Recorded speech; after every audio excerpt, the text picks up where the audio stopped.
E buongiorno, benvenuti a questa domenica conclusiva del meeting per l'amicizia tra i popoli. Questa mattina abbiamo con noi una personalità d'eccezione che è anche un grande e caro amico del Bonjour et bienvenue à cette rencontre, à ce dimanche. Ce matin, on a avec nous un invité qui a généré le meeting d'Érémie aussi, son éminence le cardinal Gualtiero Bassetti, qui est évêque de Pérouse. Son éminence Bassetti est président de la conférence des évêques italiens.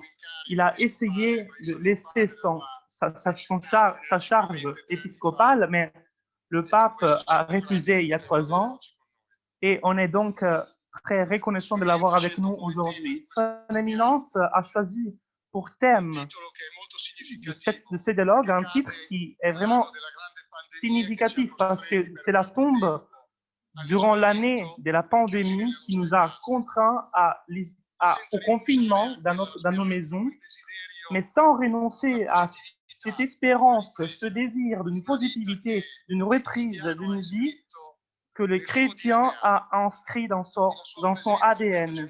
Et sa présence dans cette journée conclusive est pour nous, sans aucun doute, le signe de la tendresse et la maternité de l'Église qui, à travers lui, dans quelque manière, se plie dans cette tentative du meeting d'offrir une contribution en soutien d'un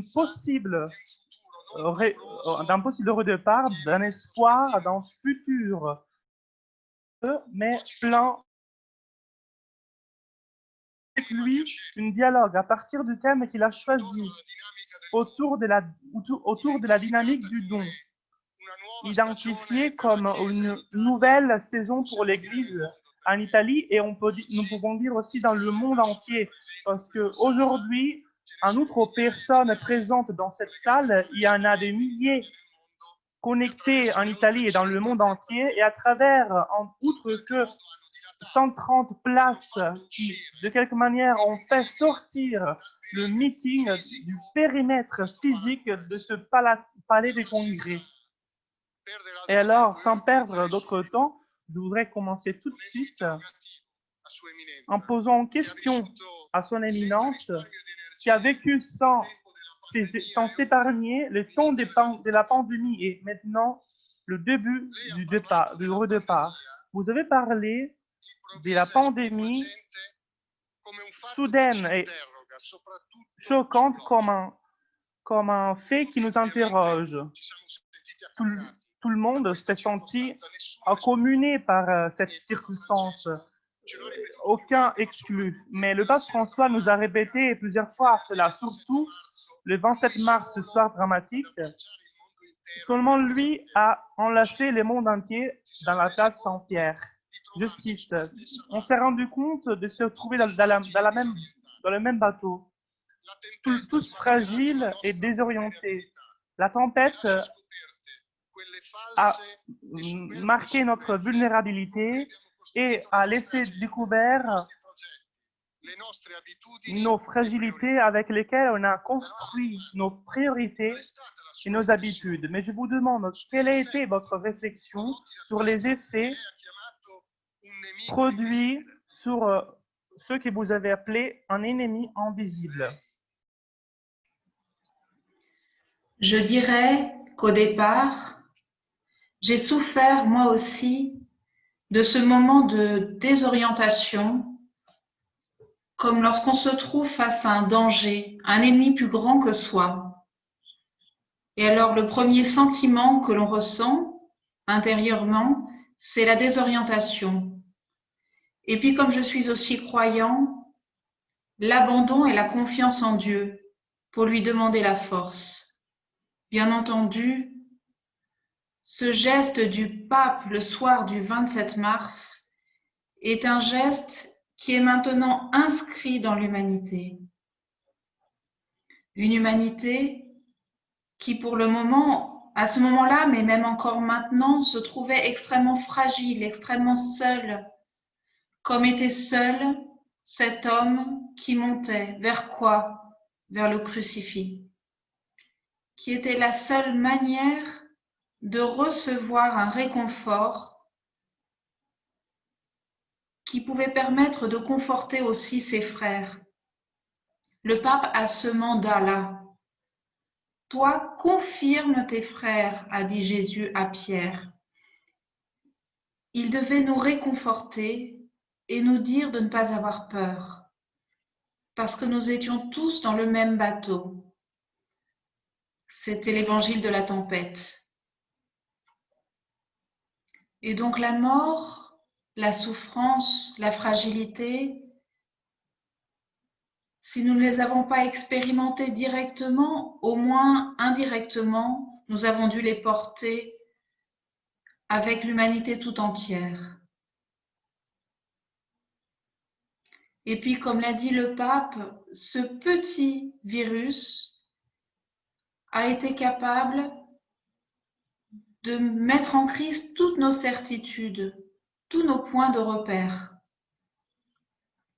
Et il disait, espérons que ce petit virus, disait encore le pape, ne se transforme pas en un grand virus qui pourrait être celui de se renfermer et de se lécher chacun ses propres blessures.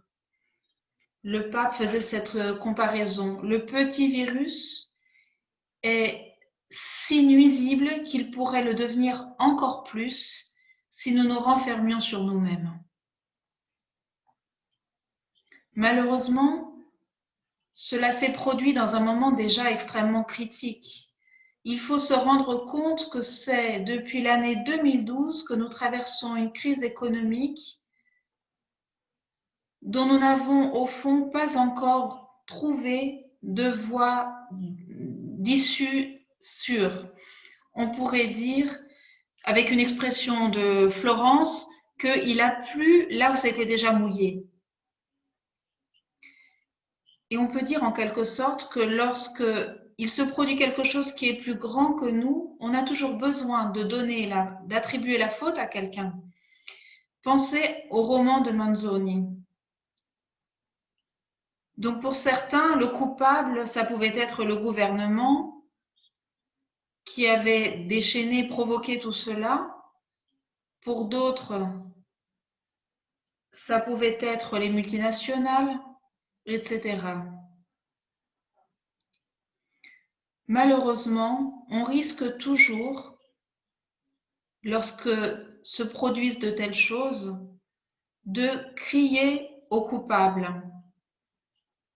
Mais nous nous sommes rendus compte, au contraire, que si l'on faisait cela, on perdait le seul point de repère indispensable de notre vie, c'est-à-dire le rapport avec le Père. Nous pensions que la vie était une sorte de veau d'or que chacun d'entre nous pouvait conserver, que ce soit la carrière, l'argent, et on s'est rendu compte que tout cela est extrêmement fragile et qu'un petit virus peut vraiment mettre en crise un système tout entier, le monde entier. Alors, c'est pour cela qu'il est vraiment nécessaire, comme nous le rappelle fortement le pape, de commencer à concevoir la vie de manière différente. Se rendre compte que nous sommes dans un changement d'époque. Personne parmi nous ne sait ce que sera l'avenir, mais nous savons que nous pouvons aller vers l'avenir d'une seule manière, en nous ouvrant à l'espérance. Parce que l'espérance, ce n'est pas un désir pieux. L'espérance, c'est ce qui rend notre vie concrète. Et il y a un Dieu qui nous tient par la main et qui ne nous abandonne pas, qui a écrit son nom dans ta main et qui à un moment donné te prend et te soulève vers sa joue pour que tu puisses le caresser. Il a besoin de tes caresses. Les prophètes nous parlent de cette tendresse de Dieu. Voilà donc un grand moment, le grand moment du Père, de la Providence. Un grand saint de Florence disait qu'après la guerre, il avait rassemblé plus de 1000 orphelins et il disait, la providence de Dieu te rend la vie difficile, mais jour après jour, s'abandonner avec intelligence, avec tout ce que l'on a, même comme capacité, comme don, s'abandonner à cette providence. Merci, Votre Éminence. Restons sur vos paroles. Vous avez parlé des changements d'époque, que la pandémie a rendu encore plus évidente en reprenant l'expression fondue par le pape François à la conférence de Florence. On ne vit pas des changements d'époque. Et vous, récemment, vous avez utilisé des tons très forts pour parler des crises de civilité et changements collectifs. Comme vous aviez déjà dit, au contexte dont l'homme se trouve à vivre, et même le chrétien, je vous demanderai quelles données, quels facteurs vous identifiez de ce changement d'époque, de cette crise de civilité, pour que tous puissions être encore plus conscients.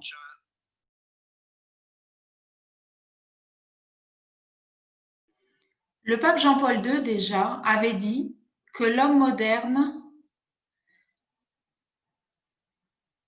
avait enlevé le D à Dieu. En enlevant le D à Dieu en italien, cela devient le mot moi. Donc il y a vraiment le risque d'un individualisme exaspéré, le risque de l'affirmation d'un utilitarisme. Utilitarisme, c'est un mot difficile, je suis un peu fatiguée ce matin. Son Éminence est fatigué parce qu'à son jeune âge, il ne perd même pas un jour pour participer à la vie de son peuple, celui de Pérouse et celui de l'Italie. Donc on l'excuse pour cela. Et j'ai presque 80 ans. Et donc, tout ce qui n'est pas utile pour vivre ici et maintenant doit être mis de côté et jeté aux orties. Je me permets une réflexion qui concerne particulièrement beaucoup de chrétiens, nous qui sommes chrétiens. Nous n'acceptons plus tout ce que Jésus-Christ, l'Évangile, l'Église nous propose. Mais attention, si jamais on dit que nous ne sommes pas chrétiens, ah non, non, moi je suis chrétien. Alors qu'ai-je fait du christianisme? J'en ai fait une armoire dans laquelle, à tour de rôle, je prends ce dont j'ai le plus besoin. Je veux aller à la messe à Pâques. Attention, si quelqu'un me l'interdit. Je veux me marier à l'église parce que j'aime mieux le mariage religieux que le mariage civil. Le christianisme, pour beaucoup d'entre nous, se réduit à une armoire de laquelle je ne prends que ce qui est utile. Voilà la mentalité commune. Et donc, mon désir, mes désirs, deviennent ce qui est juste pour moi. Chaque désir que j'ai, je l'évalue, etc. Et ceci, c'est une mentalité extrêmement dangereuse qui a été définie comme un délire de toute puissance de l'homme moderne. Chaque désir devient un droit ou une revendication. Dans ce cas, quand il est encore temps, il faut faire un pas en arrière. Faire un pas en arrière. Paul VI disait avec force, Christ, tu es nécessaire pour nous. Ne regardons pas ce qui peut nous être plus utile à nous dans l'immédiat. Une seule chose est nécessaire, c'est le Christ. Dans la lecture de ce matin, in ipso omnia constat, toute chose consiste en lui, tout a son fondement dans le Christ. Et sans le Christ, il n'y a rien qui brille. Ça peut être une apparence, mais il n'y a rien sans le Christ. Jésus nous dit, sans moi, vous ne pouvez rien faire. Je m'approprie ces paroles. Je fais miennes ces paroles de Paul VI. Il les a répétées. Elles ont été répétées ici par Monseigneur Caron lorsqu'il a redit son oui total au Christ. Vous avez dit, en citant Paul VI, Christ, tout nous est nécessaire, tout est nécessaire pour nous. Je me rappelle qu'au début de mars, vous avez lancé cet appel aux chrétiens d'Italie en les invitant à une prière, en soulignant que cette prière est la première contribution, la prière est la première contribution que l'Église nous demande.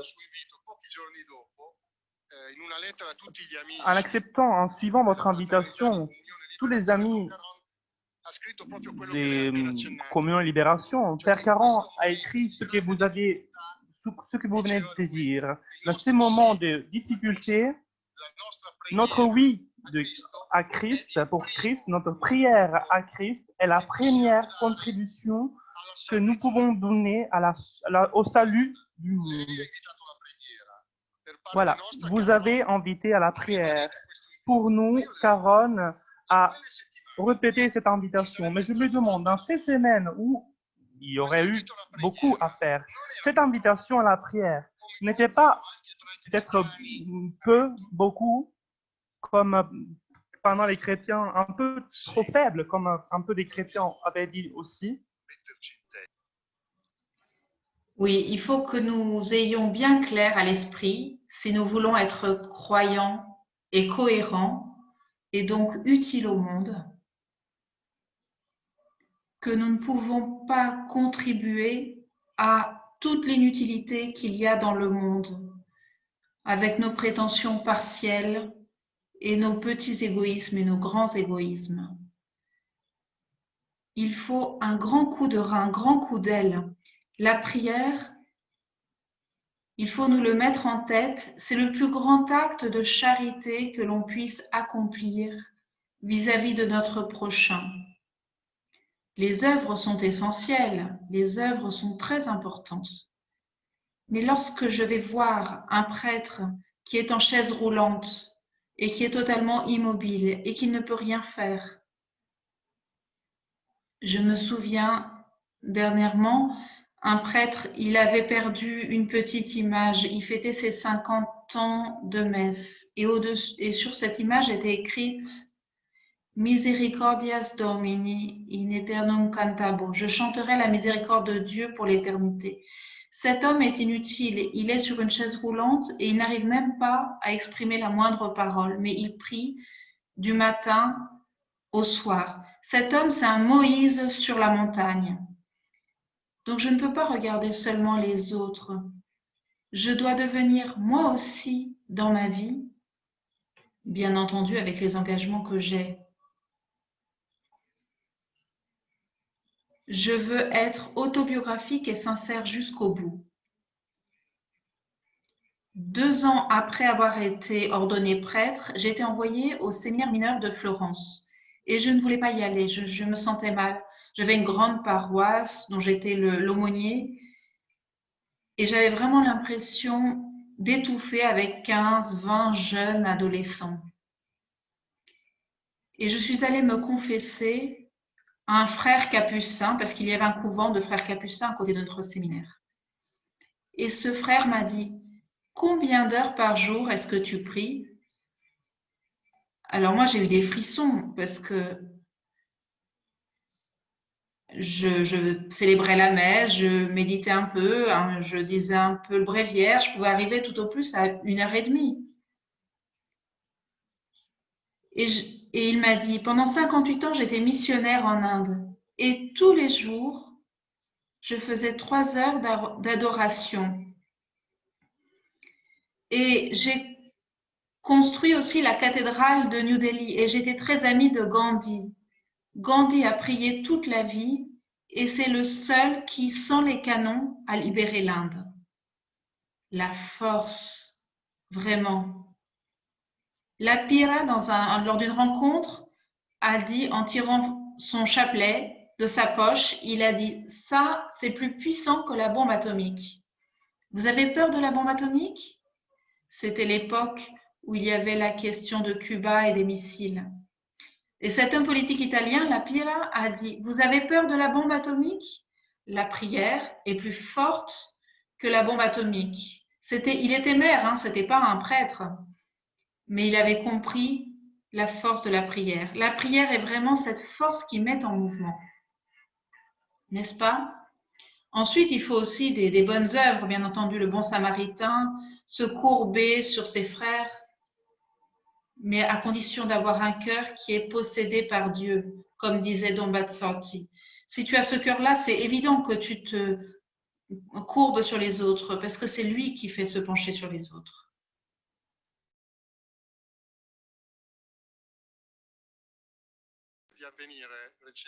À travers les colonnes de Avenir, vous avez annoncé une grande initiative de l'Église en Italie dans les signes de l'espérance et pour aider le peuple, pour répartir.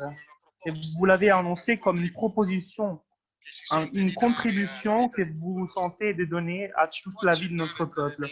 Vous pouvez nous dire quelque chose, quelques éléments de cette proposition, de ce document? C'est la grande initiative de la Méditerranée. Et là aussi, je l'ai emprunté un peu à ma grande proximité avec le professeur Lapira. Dans les années 50, c'est une période où la guerre froide était très menaçante et on a rassemblé les mers du monde entier et j'ai fait une initiative autour de la Méditerranée. Et j'ai été convaincue, en réfléchissant sérieusement, que la Méditerranée, le bassin méditerranéen a un rôle particulier. Il suffit de penser que dans les 28 ou 30 civilisations qu'il y a eu sur la Terre et que nous connaissons, une vingtaine sont nées autour du bassin méditerranéen. Il y a donc un projet de Dieu sur ce bassin méditerranéen. Abraham est un Méditerranéen, va vers la terre que je t'indiquerai. Jésus-Christ est un Méditerranéen, les apôtres sont méditerranéens, Saint François et Benoît, qui ont apporté le christianisme en Europe, sont méditerranéens. Alors, en accord avec le pape qui m'a encouragé à aller de l'avant, j'ai voulu inviter tous les évêques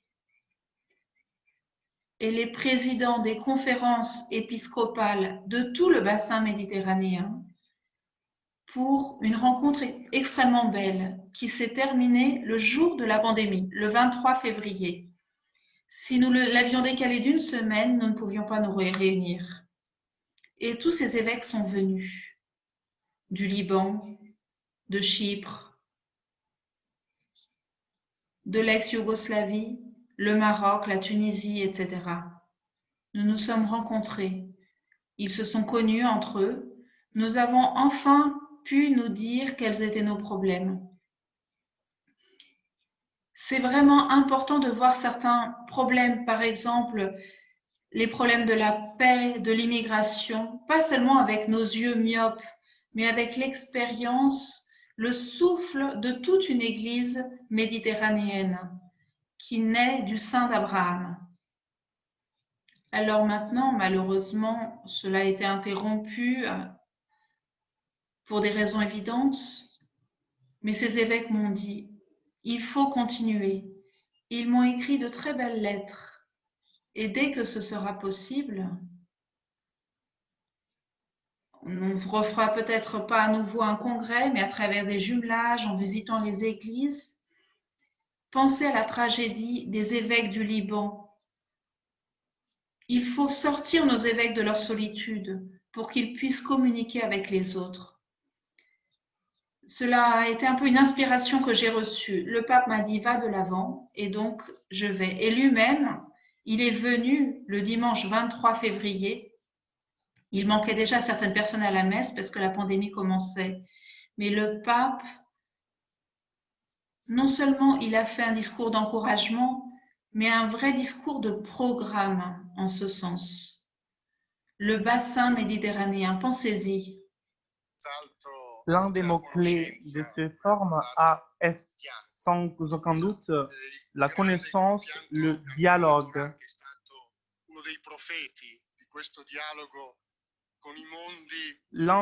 Toran, qui a été l'un des prophètes de ce dialogue avec les mondes de la Moyen-Orient, on est condamné au dialogue pour souligner la nécessité absolue de cette manière d'entrer en relation avec l'autre dans cette époque d'individualisme absolu. Pourquoi c'est si urgent aujourd'hui quand tout tendrait à distancer l'un de l'autre?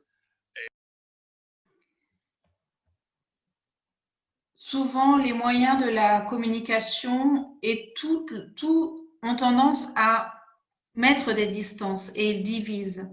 Le pape y a cru jusqu'au bout à Abu Dhabi lorsqu'il a signé ce document qui traite tous les principaux problèmes du monde. Mais aussi l'éthique humaine, l'anthropologie. Il faut lire ce document, lisez-le.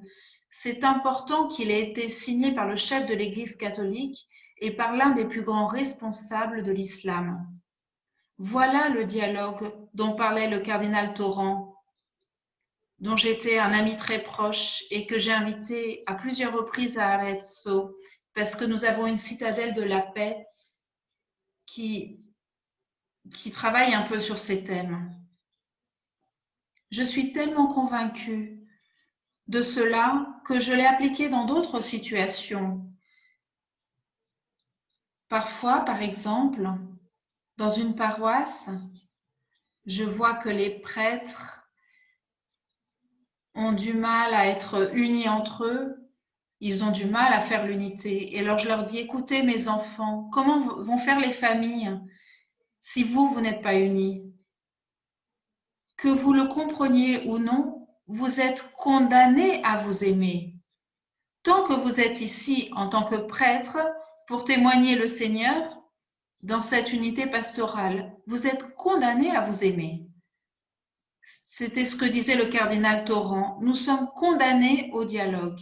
Et le dialogue est important parce qu'il faut accueillir l'autre, le comprendre, l'écouter, se mettre à sa place. Restons sur la grande rencontre de Paris. En commentant ces travaux de cette forme, vous avez dit, je cite, « On a choisi de focaliser ce message sur une vision des témoignages réalistiques de la Méditerranée. Il me vient à l'esprit souvent Isaïe qui dit « Sentinelle, à quel point est la nuit ?» Et leur sentinelle répond « L'aube arrive. »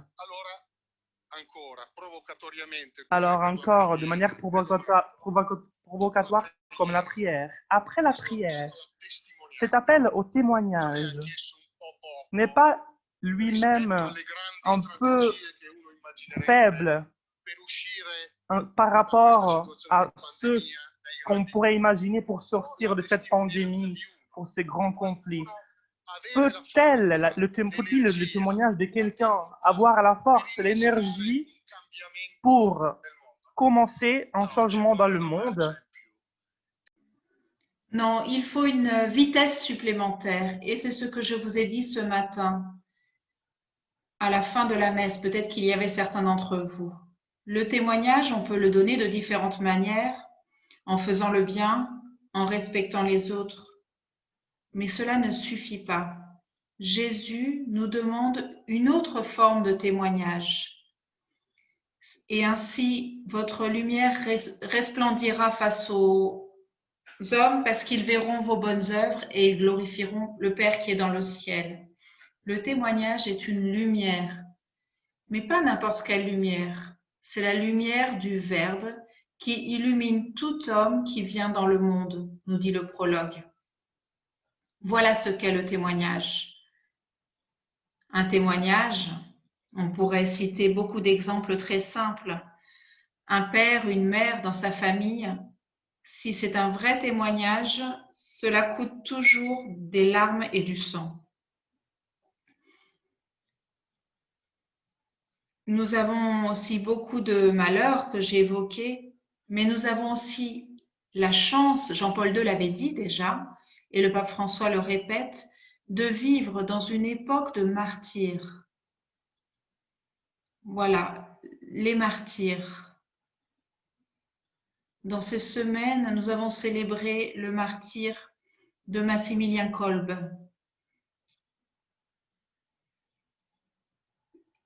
Il a achevé sa vie lorsqu'on lui a fait la piqûre mortelle en disant « Ce qui compte, ce n'est pas vivre.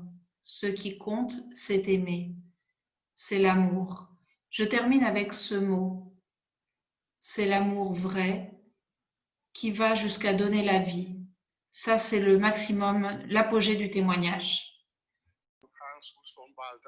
Avec une expression similaire, le théologue von Balthasar disait dans un de ses textes, comme jugement pour l'homme contemporain, pour le monde, seulement l'amour est croyable et crédible, Seulement ce regard de tendresse amené sur l'autre peut mouvoir l'homme d'aujourd'hui d'une quelque manière.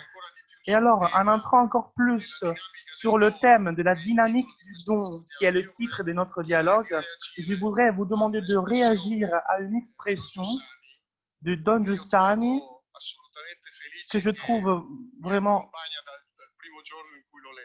heureuse. Et cela m'accompagne du premier jour que je l'ai lu. En parlant de la charité, la charité est un don en soi ému. C'est juste la charité. Aimer.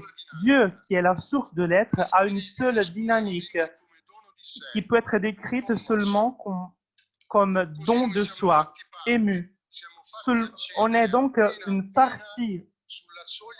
On peut accéder au seuil du grand mystère à peine, le mystère qui fait toutes les choses, le mystère du Père qui aime en générant son Fils, en faisant naître à travers ce rapport la vérité de son esprit qui est identique à chacun d'entre eux.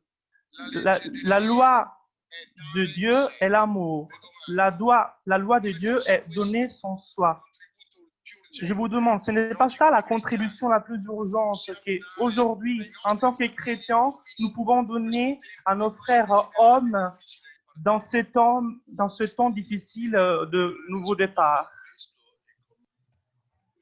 Je réponds à cela avec une autre affirmation de Giussani qui me semble très bien expliquer et justifier totalement ce que vous disiez. Giussani part de ce que je disais au départ, c'est-à-dire de ce sentiment de nihilisme, de vide de sens que nous percevons autour de nous. Et à ce vide de sens, disait Don Giussani, seule une chair peut répondre, seul un regard peut répondre.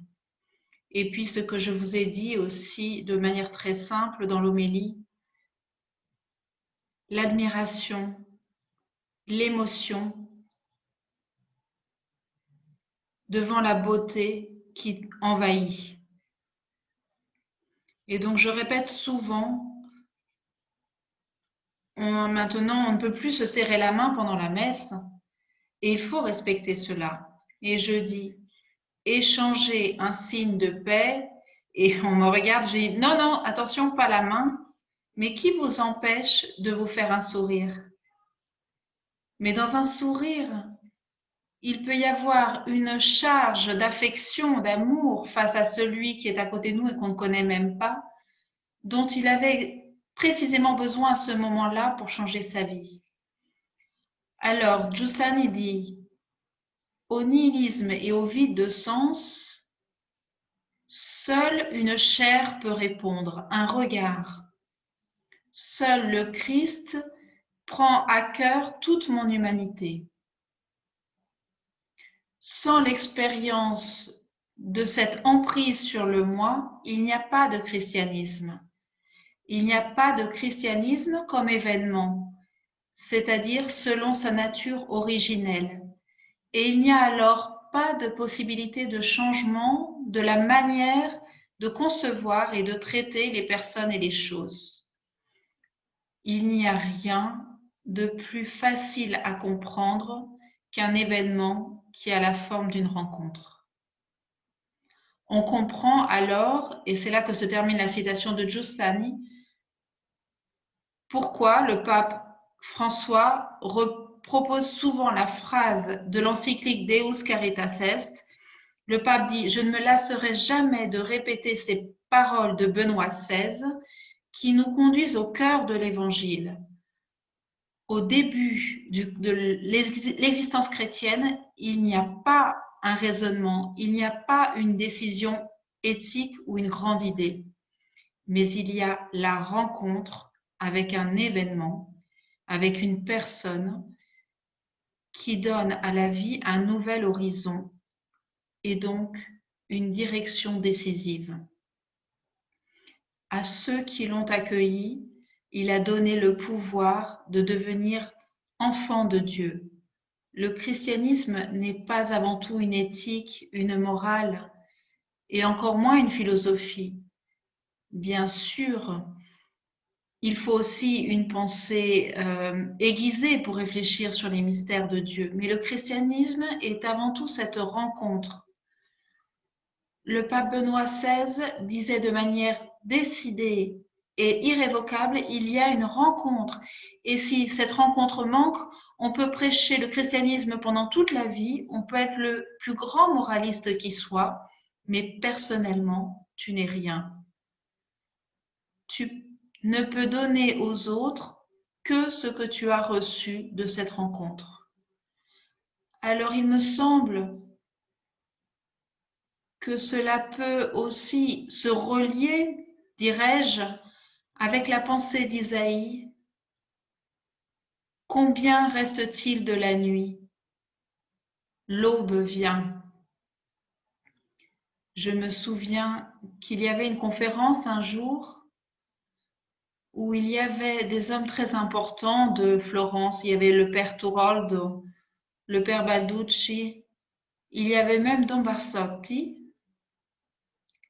Et le professeur Lapire arrive, il avait l'air distrait presque, parce que lui, il raisonnait toujours en lui-même. Et un théologien, qui était plus sociologue que théologien, il avait décrit de manière pessimiste la situation de l'Église, comme si l'Église était une sorte de grande entreprise en faillite. C'était terrible, parce que si l'Église ne se comprend que comme un phénomène et plus comme un mystère, alors plus rien ne nous revient. L'Église est l'incarnation de l'amour du Christ pour l'humanité. Le professeur réfléchissait probablement à ces choses. Alors on lui a dit « Professeur, exprimez votre avis ». Et lui, il a dit « En venant ici, je suis passé devant le jardin potager des sœurs et il y avait le jardinier qui bêchait et j'ai demandé « Excusez-moi, monsieur ». Il parlait comme cela. « Excusez-moi, monsieur le paysan, pourquoi ce péché, quand je suis passé l'autre jour, il n'avait pas de fleurs et aujourd'hui il est en fleurs ?» Et le paysan lui a répondu « Mais monsieur le professeur, c'est parce que le printemps est arrivé. » Excusez-moi, monsieur le paysan, mais c'est vous qui faites arriver le printemps. Mais non, le printemps, grâce à Dieu, c'est quelqu'un qui nous l'envoie. Le printemps arrive. Alors, je voudrais conclure en disant « Le printemps arrive ». Notre printemps arrive parce que Même si nous avons l'impression d'être secs, nous pouvons refleurir. Le printemps du monde arrive. Si nous sommes les artisans pour le construire. Le printemps de l'humanité arrive. Nous avons eu des papes, Jean-Paul II, Benoît XVI, le pape François, qui ont vraiment été un souffle dans l'Église, dans l'humanité, un souffle de ce printemps. Et déjà à la fin de la Seconde Guerre mondiale, le pape Pie XII l'avait déjà annoncé, ce printemps. Le printemps arrive. Un soir, je me trouvais à lire mon bréviaire sur la terrasse de ma maison à la fin de mars. J'entends les hirondelles arriver bruyamment. Cela faisait longtemps que ce phénomène n'arrivait pas, probablement parce que avant la pandémie, l'atmosphère était plus polluée. Mais les hirondelles, cette année, étaient revenues en avance presque. Alors j'ai pensé ceci. Le printemps arrive. Non pas tellement parce que nous, les hommes, nous le construisons, mais parce que Dieu l'envoie. Aidons Dieu à construire le printemps des hommes et de l'histoire. Aidons-le vraiment. Aidons-le avec joie, avec passion, avec enthousiasme. Et efforçons-nous de devenir tous des enfants. Au fond, les surprises de la vie, les plus belles émotions, ce sont les enfants qui les vivent. Et ce n'est pas pour rien que Jésus a pris un enfant et a dit « Si vous ne devenez pas comme des enfants ». Alors, accueillons vraiment ce sens du printemps et témoignons-le. C'est le souhait que je fais au meeting tout entier et que je fais à vous en particulier. Le souhait que je fais à toute l'Église italienne. J'en profite quand même parce que je voudrais vous poser une toute dernière question.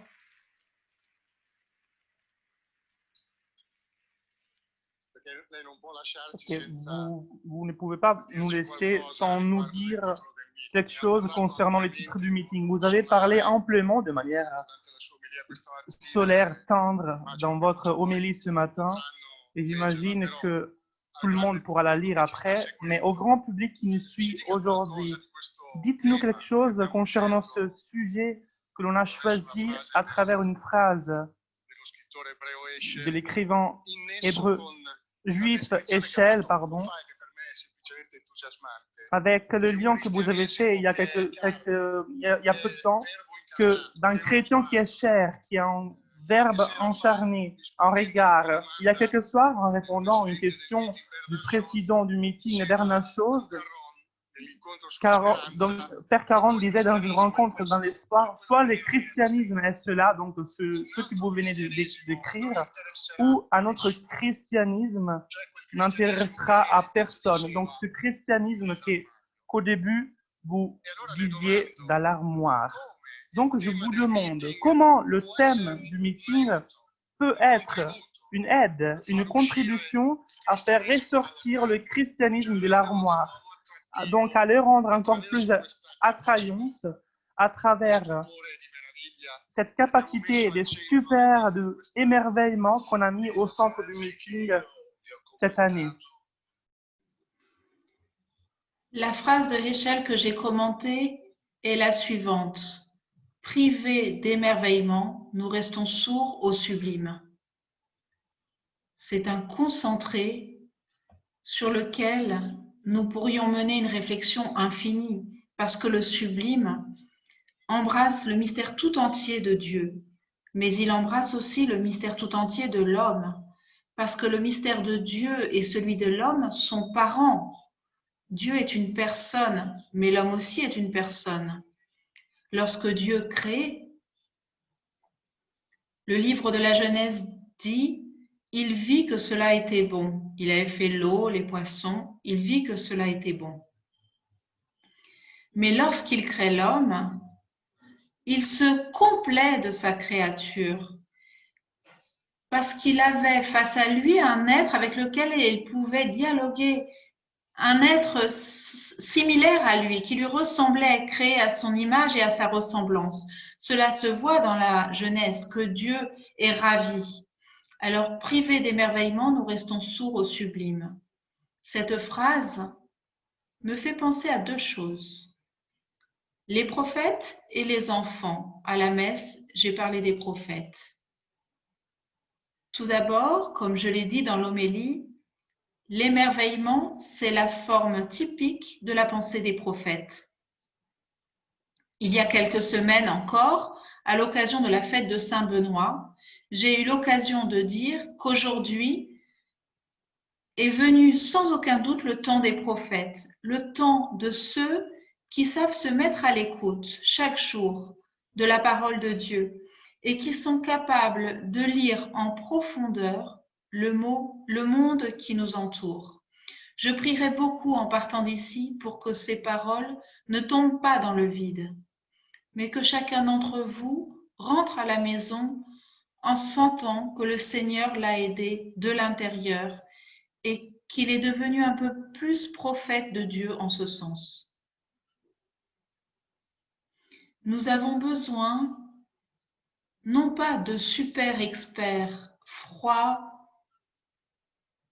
et avec un regard court sans profondeur. Nous avons besoin de prophètes, d'hommes et de femmes avec la foi qui se laissent émerveiller et qui sont capables de surprendre la présence de Dieu dans le monde et dans le temps où nous vivons.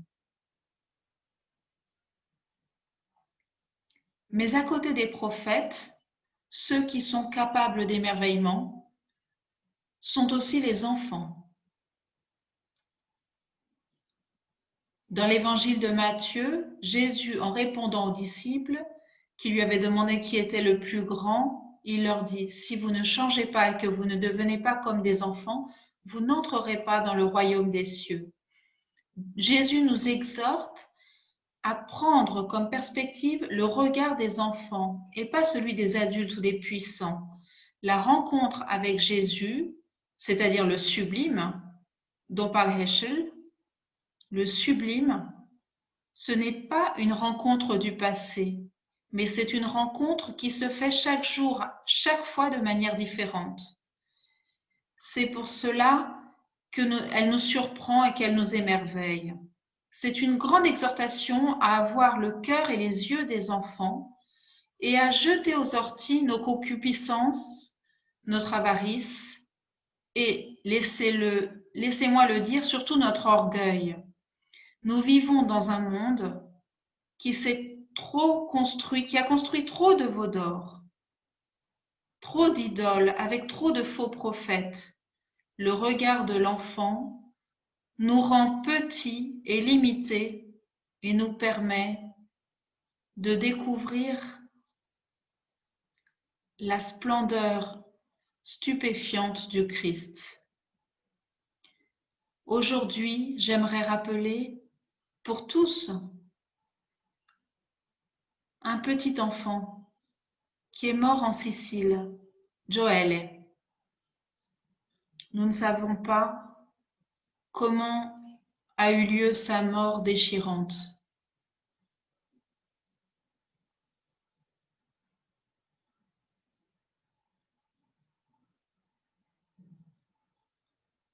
Un petit frère de Jésus disait, il avait été au Vietnam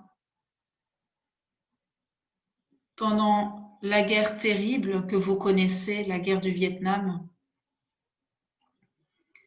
où on dit que les bombardements tombaient et il disait, ils assombrissaient le soleil et surtout, ils faisaient pleurer les étoiles à cause du sang innocent versé par les enfants surtout. Certainement, la mort de cette petite créature a fait frissonner les astres du ciel. Mais le sublime, et cela je le sens profondément en moi, tout ce sublime dont nous avons parlé pendant toute la matinée était avec lui et le caressait. Parce que Jésus a dit, laissez venir à moi les petits et les enfants. Merci.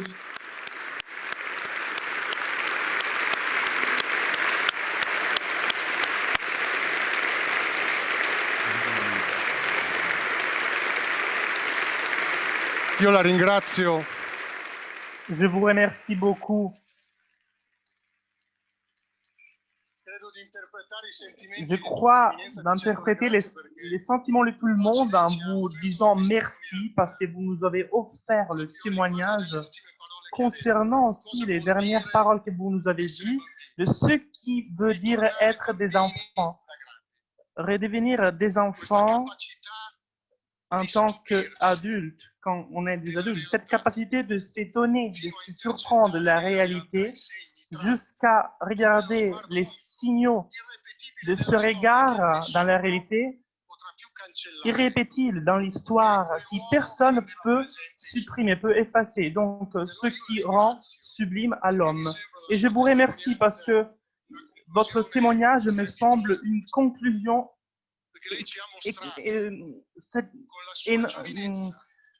éclatante de ce meeting, parce que vous nous avez démontré avec votre âge jeune, qui n'est pas un âge écrit sur un papier, mais c'est l'âge du cœur, parce que c'est utile pour affronter et essayer comme on peut de résoudre les problèmes du vivre. Dans ce meeting étrange, mais en même temps exceptionnel, on a essayé d'offrir la contribution de ce témoignage à ce nouveau départ dont vous parlez et vous continuez à parler, en offrant la contribution d'une espérance possible dans l'aujourd'hui. Si jamais quelqu'un, en nous rencontrant, le trouve utile pour son propre chemin, pour la voie, pour le départ désiré qui est si problématique, mais quand même espéré. Donc, merci et de tenir dans votre cœur jeune ce chemin qui nous attend. Gardez-le. Merci.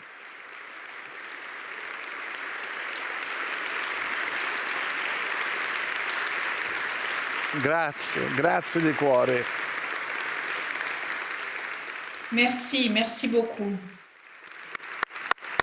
Non posso non chiedervi una preghiera. Je ne peux pas ne pas vous demander une prière. Voilà, je vous la demande de tout cœur. Vous l'aurez.